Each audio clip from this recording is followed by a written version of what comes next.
Et eks see laste agressiivsus on ju tegelikult mõnes mõttes kuni teise eluaastani on tegelikult väga normaalne.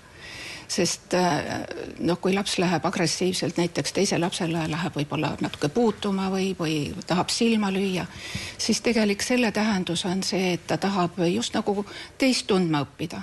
Ja eos juba sellel ajal, kui lapsevanemad näevad, et laps läheb temale natuke lähemale, tahab haiget teha, siis see ei ole veel niisugune sihipärane agressiivsus, et ta tahab haiget teha. Ja juba sellel ajal lapsevanem ütleb, et ei, nii ei tee. Kuni teise eluaastani lapsel ei ole kavatsusi haiget teha. See on tema loomupärane niisugune kaasasündinud eneseväljendus. Ja siis ei ole veel ka neid tundeid nii palju, et ta väljendaks tundeid, vaid ta tahab nagu teist tundma õppida. Ja kui nüüd me ei tõkesta seda niisugust kontakti võtmist, teise lapse tundma õppimist, mis tegelikult lapse jaoks tähendab, et ma tahan sinuga tuttavaks saada või ma tahan siin puutuda. Kui me seda ei tõkesta, siis laps õpibki, et nii võibki teisega kontakti võtta, nii ma võingi haiget teha. Ja juba eos tegelikult sellel väikelapse eas sellist käitumist tuleb lihtsalt tõkestada, öelda, et ei, nii ei tee. Kas kõikidel lastel on selline hetk? No ma arvan, et kõikidel lastel on, kus nad kipuvad hammustama ja natukene lööma ja see kuulub nagu normaalse lapse arengu juur, kes on nagu loomupärane meil kaasa sündinud agressiivsus, enesekehtestamine. Ja aga millal see nüüd muutub siis niisuguseks sihipäraseks, pahatahtlikuks agressiivsuseks? See hakkab kusagil ilmnema peale 3. eluaastat. Et eks siin on ka, siis hakkavad ju tunded arenema, tegelikult laps sünnib see ilma, et tal on kõik tundesõnastikus olemas. Ja kui lapsevanem juba varases eas hakkab rääkima, et ma saan aru, et see ei õnnestu sul. Ja ma saan aru, et see torni ladumine ei tule sul hästi välja ja see pahandab sind. Et siis me anname ja see teeb vihaseks sind. Et siis me anname talle sellele emotsioonile, sellele tundele ka sõnalise tähenduse. Ja mis ei tähenda seda, et ma võin sellises tundes siis selle torni ümber lükata või minna vihasena käituma teise suunas, vaid siis vanem ütleb, et aga minul ka ei tule vahel näiteks kleidi õmblemine välja. Aga ma alustan uuesti. Et see vanema roll nende käitumismudelite oma tunnetega toimetulekul, tunde sõnastamisel on peamisel kohal. Kas see esimene nõuanne siis ongi, et tuleb selgitada ja arutada lapsega? Mõni vanem ütleb, et ta ei saa ju aru. Ma räägin talle juba 10. korda ära mine tõukama teist last, et ta ei saa aru. Jah, et lapse aju on ju väga struktuurilise arenguga ja juba imiku eas, kus me arvame, et laps ei saa aru, et nõnda nimetatud empaatilise aju programmeerimist tuleb alustada imiku eas. Sest agressiivsus on ju seotud ju empaatiaga, tal puudub empaatiatunne. Et kui väike imik on ema süles ja ema ütleb, et nii, ära siputa need jalakesi nii palju, emme tahab sulle püksid jalga panna või paneme nüüd käekesed siia ilusasti. Need tegelikult selle hääletooniga, empaatilise hääletooniga me just nagu anname juba mõista seda, et mis nüüd hakkab olema, mis me teeme, kuidas oma käekesi, kuidas jalakesi. Et vanemad arvavad tõesti, et sellel ei ole mõtet, ta ei saa aru.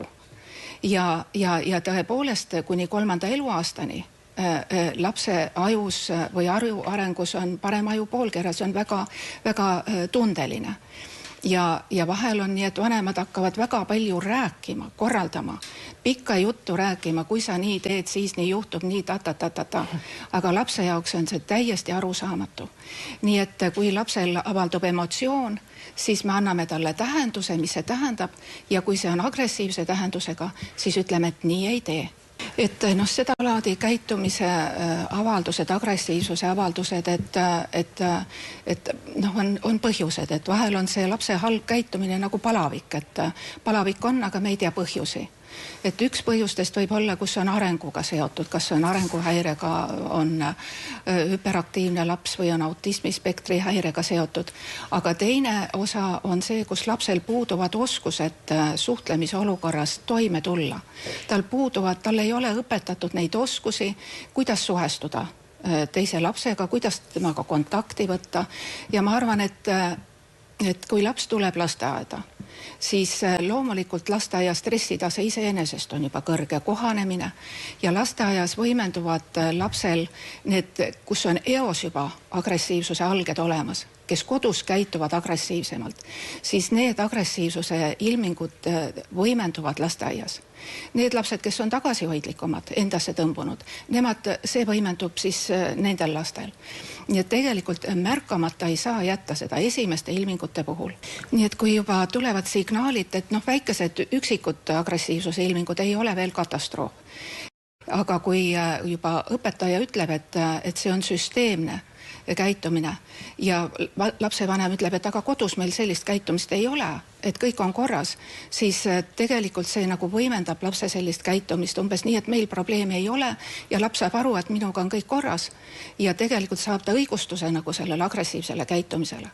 Ja ma ei tea täpselt, mida vanemad küll teevad seal kodus siis peale seda, kui nad on saanud sellise signaali. Aga ma arvan, et nad hakkavad seda last väga palju õpetama. Kas ma ei ole rääkinud sulle juba? Mitu korda ma olen sulle rääkinud. Ja võib-olla hakkavad ka karistama. Ja võib-olla karistama. Ja sellisel juhul, aga laps on kodus võib-olla ainuke laps, võib-olla 2 last, kus ta see stressitase tema ajus võib-olla ei ole siis nii kõrge ja ta tõepoolest kuuletub. Aga tegelikult selle agressiivse, nii verbaalse kui mitteverbaalse agressiivsusega me tegelikult võimendame lapse ajus agressiivsuse keskust. Stressitase tõuseb, nii kodus ta võib-olla vaikne, läheb lasteaeda ja siis see stress on tal nii suur ja ta lihtsalt aju on stressita, ta ei suuda teisiti käituda, kui ta lihtsalt peab sellisel moel käituma. Siis ikkagi rääkida. Mitte ainult rääkida, vaid tegelikult on vaja vanemaid õpetada. Kuidas õpetada lapsi suhestuma lapsele, 3-aastasele lapsele, vanemad ütlevad, ma räägin, kogu aeg räägin. Aga see on täiesti mõttetu, sest ta ei võta seda vastu. On mudelkäitumine, kuidas mudeldada, mida me saame teha. Et kuidas selles olukorras, mis sa veel saaksid teha. Et see on oskuste õpetamine, suhtlemise oskuste õpetamine. Kõigepealt peavad vanemad siis otsima abi. Nii, tegelikult on vaja vanematel abil. Kui öeldakse, et lapsel on vaja lasteaeda tugiisikut, siis mina ütlen, et vanemal on vaja tugiisikut, kes õpetaks talle. Ja vanemate koolitused on ju selleks, et kes see laps üldse on ja kuidas teda mõista. Igal arenguetapil on ülesanded, mida mõista. Ja me võiksime siin saate lõpuni rääkida ja rohkem veel. Aitäh!